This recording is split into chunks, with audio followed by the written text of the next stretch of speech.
Dewa Iblis adalah tokoh antagonis di dunia Shinka no Mi ini, seperti yang sudah kita ketahui, di video sebelumnya, Dewa Iblis ini telah dikalahkan oleh sihir Judgment Seichi. Namun, bagaimana jika itu hanyalah salinannya saja, lalu di mana Dewa Iblis yang asli? Kita akan cari bersama-sama. Selamat datang di channel Senku Anime.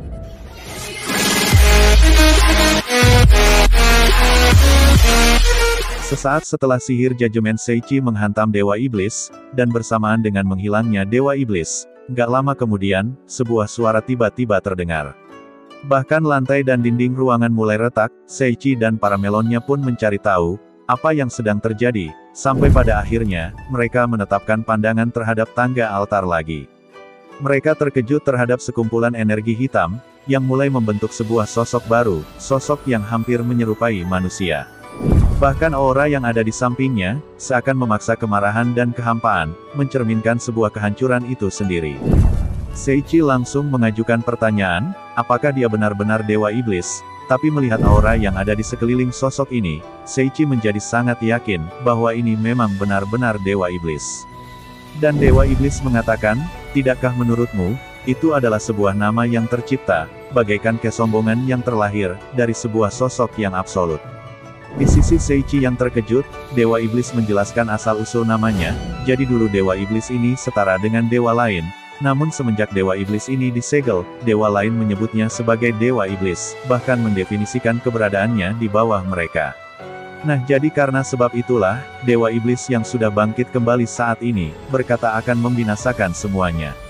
Sementara di sisi Seichi, menarik rasa simpatik terhadap cerita Dewa Iblis, tapi walau bagaimanapun, Dewa Iblis tidak seharusnya mengacaukan dunia, hanya untuk acara balas dendamnya.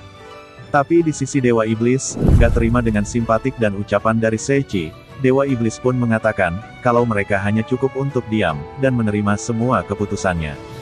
Dan tiba-tiba, setelah menerima semua perkataan dari Dewa Iblis, Altria melakukan serangan kepada Dewa Iblis, membuat gelombang kejut dari ayunan kapaknya, tebasannya menghancurkan tanah di dalam ruangan, dan melesat menuju kepada Dewa Iblis. Tapi sayang sekali, serangan Altria menghilang tepat, sebelum menyentuh Dewa Iblis. Kemudian Origa mengeluarkan kunai dari sakunya, dan melemparkannya kepada Dewa Iblis. Kunai itu terbelah menjadi banyak, dan mengarah kepada Dewa Iblis. Namun seperti sebelumnya, serangan dari Altria dan Origa, sama sekali nggak bisa menjangkau Dewa Iblis, dan menghilang tepat di depannya. Bahkan Saria dan Rurune, mengingat tingkat aura Dewa Iblis ini, sama seperti saat mereka di lingkaran sihir, sebelum masuk ke ruangan ini. Sumpah dah asem banget, gua dari pagi sampai malam, susah jabarin nih cerita, makanya kita akan singkat, karena Dewa Iblis terlalu banyak ngoceh, kita ambil poin fightingnya saja. Dewa Iblis kemudian merentangkan kedua tangannya, terlihat sebuah bentuk planet dan bintang, seakan diminimalisir ke bentuk yang mini, lalu terlihat menghancurkannya. Dengan kata lain, Dewa Iblis ini seakan lagi pamer, bahwa dia lagi menciptakan dunia baru, dan langsung menghancurkannya, berbeda dengan Dewa Iblis palsu sebelumnya, yang hanya menciptakan manusia. Sedangkan di sisi Altria, menatap Dewa Iblis seakan melihat suatu hal yang konyol. Sementara di sisi Saria terlihat marah, seperti yang kita tahu, sebelumnya Saria tinggal di dalam hutan, dan mempelajari tentang pentingnya kehidupan. Lalu di sisi Dewa Iblis, langsung mengalihkan pandangannya terhadap Seichi, dan mengeluarkan aura intimidasi yang sangat menekan. Dan tekanan dari Dewa Iblis terasa semakin kuat saja, sampai pada akhirnya, membuat para melon Seichi terpaksa berlutut, akibat nggak kuat nahan tekanan dari Dewa Iblis. Sementara di sisi Seichi, masih berdiri tegak seakan gak merasakan apapun, sampai pada akhirnya tekanan itu menghilang, dan para melon Seichi langsung bernafas lega. Ternyata di sini Dewa Iblis hanya ngetes kemampuan Seichi saja, dan mengambil kesimpulan, bahwa Seichi masih lebih lemah dari dia. Dan dalam sekejap saja, Dewa Iblis kembali menciptakan makhluk dari lumpur, namun kali ini jumlahnya lebih banyak, dan langsung memenuhi ruangan dalam sekejap. Seichi pun langsung berkata, apakah semua manusia lumpur ini, sama dengan yang sebelumnya?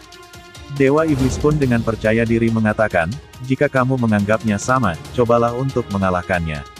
Seichi pun langsung aktifin sihir Judgment lagi, namun sihir Seichi nggak bisa diaktifkan, lebih tepatnya, kali ini sihir nggak bisa dilakukan di ruangan itu. Melihat Saria yang semakin panik dengan keadaan genting ini, Seiichi tanpa ragu lagi, berniat melepas seluruh kemampuannya, untuk melindungi para melonnya. Tentu saja selama ini, Seiichi menahan kekuatannya agar nggak merusak dunia, tapi karena ruangan ini buatan Dewa Iblis, terlebih lagi musuhnya kali ini yang seorang dewa, Seiichi berniat tidak menahan kekuatannya lagi, dan mengerahkan seluruh kekuatannya, pada tebasan pedang hitamnya. Seiichi pun langsung melepas tebasan pedang hitamnya, tapi lagi-lagi semua terjadi begitu saja, gelombang tebasan Seiichi terus berputar, menghabisi semua makhluk yang memenuhi ruangan itu. Sedangkan di sisi Dewa Iblis, seakan terpanah melihat serangan Seiichi mampu menebas ruang, waktu, bahkan konsep dunia Dewa Iblis ini. Dewa Iblis pun menganggap kalau keberadaan Seiichi ini, sangatlah berbahaya bagi rencananya, karena itulah Dewa Iblis berniat, untuk menggunakan seluruh kekuatannya menghapus keberadaan Seiichi. Dewa Iblis pun mendorong lengan kanannya, dan terlihat seakan menggenggam sesuatu, seakan meremas kehidupan dalam genggamannya. Sedangkan di sisi Seiichi dan para melon, sudah bersiap akan adanya serangan Dewa Iblis, dan tiba-tiba, nggak terjadi apa-apa. Bahkan Dewa Iblis pun kaget dengan apa yang terjadi, kenapa hukum konsep kehidupan miliknya nggak berfungsi, bahkan Seiichi masih utuh, dan nggak menghilang sama sekali. Dewa Iblis terus meremas genggamannya berulang-ulang, tapi masih saja nggak terjadi apa-apa, sampai pada akhirnya, terdengar sebuah suara Yi bergema di seluruh ruangan. Seiichi nampak familiar dengan suara ini, bahkan para melon juga merasakan hal yang sama, ini adalah suara yang muncul saat melawan Dewa Gyeokyeon. Para melon pun langsung menatap ke arah Seiichi, tapi Seiichi menyangkal tatapan mereka, mengatakan kalau dirinya nggak melakukan apa-apa. Seakan sedikit mengeluarkan penyesalan, suara dunia ini berterima kasih kepada Seiichi, karena sudah mau menunggunya. Suara dunia pun bertanya kepada Dewa Iblis, tidakkah kamu mengetahui siapa aku? Dewa Iblis menyuruhnya untuk diam, karena Dewa Iblis tahu dia adalah sosok kehendak dunia, dan mengatakan, kalau kehendak dunia tidak seharusnya melawannya. Tapi suara dunia mengatakan, kalau keputusan yang diambilnya itu sudahlah benar, karena bagi suara dunia ini, tidak mungkin untuk memberikan rasa hormatnya, kepada pencipta yang akan menghancurkan dunia yang telah ia buat. Di balik cekcok antara Dewa Iblis dan suara dunia, Dewa Iblis marah dan mengulur tangannya lagi, berniat menghapus keberadaan suara dunia di genggamannya. Namun percuma saja, nggak terjadi apapun kepada suara dunia ini, dan suara dunia ini juga masih terhubung dengan Seiichi, sementara di sisi Dewa Iblis hanya terdiam kaku, merasa bingung atas kekuatan mutlaknya yang nggak berlaku.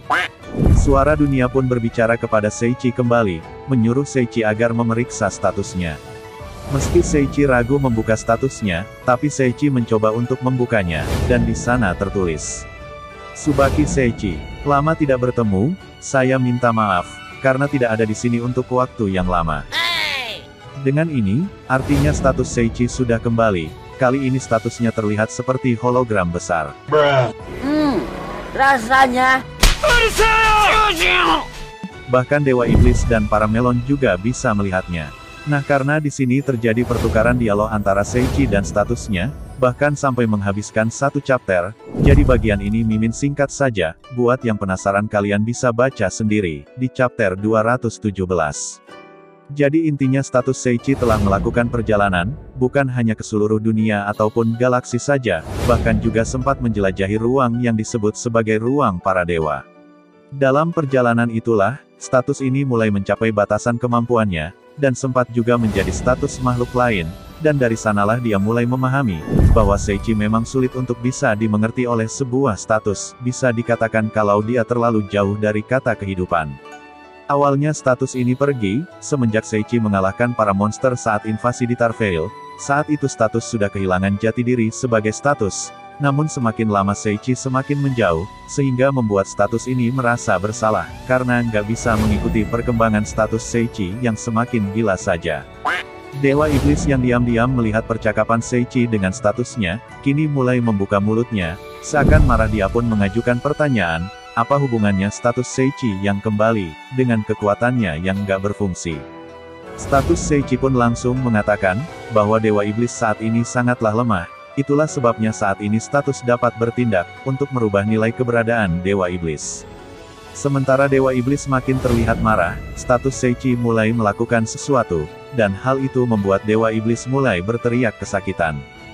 Jiwa Dewa Iblis mulai memudar, bahkan Dewa Iblis pun seakan mencoba meraih kembali jiwa-jiwa yang mulai meninggalkan tubuh Dewa Iblis. Itu adalah jiwa-jiwa manusia yang terkumpul sebelumnya, untuk membangkitkan Dewa Iblis. Tubuh Dewa Iblis makin memudar, seiring dengan memudarnya para jiwa yang sudah dimakannya, Dewa Iblis pun seakan mengancam status Seichi, mengingatkan kembali kalau dialah penciptanya. Tapi status Seichi nggak memperdulikannya, malah berterima kasih kepada Dewa Iblis, berkatnya dia bisa bertemu dengan Tuan Seichi. Dewa Iblis berusaha mati-matian, untuk menjangkau dan mengumpulkan kekuatannya yang tersebar. Namun tindakan itu juga kosong, kekuatannya menghilang secara bertahap, dan pada saat yang sama, tubuh Dewa Iblis menipis, dan pada akhirnya, Dewa Iblis jatuh ke tanah, sampai pada akhirnya, dia hanya berubah menjadi partikel, dan menghilang begitu saja. Begitulah kira-kira akhir dari isi novel Shinka no Mi, chapter 217. Untuk yang kurang puas sama ceritanya, kalian bisa langsung baca sendiri, mulai dari chapter 216 sampai 217. Buat yang udah selalu dukung dan support channel Mimin, terima kasih banyak buat kalian semua. Kita akan lanjut jika ada berita update terbaru, karena statusnya juga masih ongoing. Dan mungkin cukup sekian untuk pembahasan kali ini, kita akan lanjutkan ceritanya di video berikutnya. Jika video ini dapat menghibur kalian, jangan lupa untuk meninggalkan like dan subscribe-nya, agar kedepannya gua makin semangat lagi bikin videonya. Dan jika ada salah kata selama pembahasan mohon dimaafin, dan gua, Senku Anime, pamit nidurin diri, lalu biarin Mamang Diablo yang nutup videonya. 久しぶりの現世です。せいぜい楽しむとしましょうか。